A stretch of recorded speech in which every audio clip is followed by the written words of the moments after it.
la chanteuse enchaîne coup dur sur coup dur.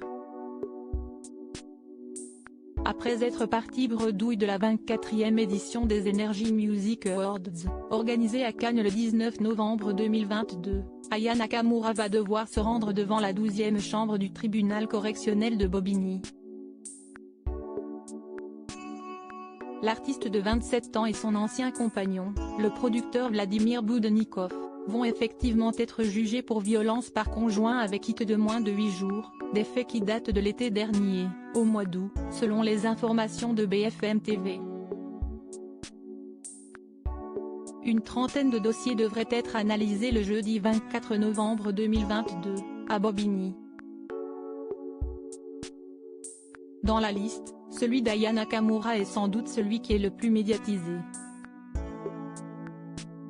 Parent d'une petite fille prénommée Ava, née durant l'hiver 2020, la chanteuse a également une plus grande fille, née en 2016 d'une précédente relation. Les deux artistes s'étaient séparés en août 2022 après une grosse dispute survenue au domicile du producteur, à Rosny-sous-Bois, en Seine-Saint-Denis.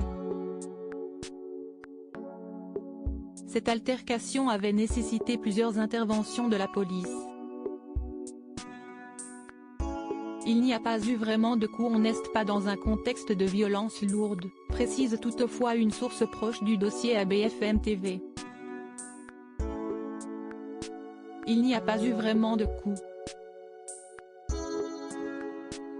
Dans la nuit du samedi 6 au dimanche 7 août, la police avait dû se rendre au pavillon de Vladimir Boudnikov aux alentours des 1h45 pour apaiser les tensions.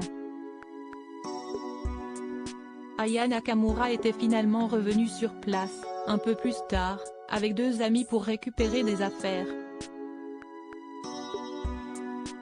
Ne se sentant pas en sécurité, son compagnon de l'époque avait alors, à nouveau, demandé l'aide des forces de l'ordre.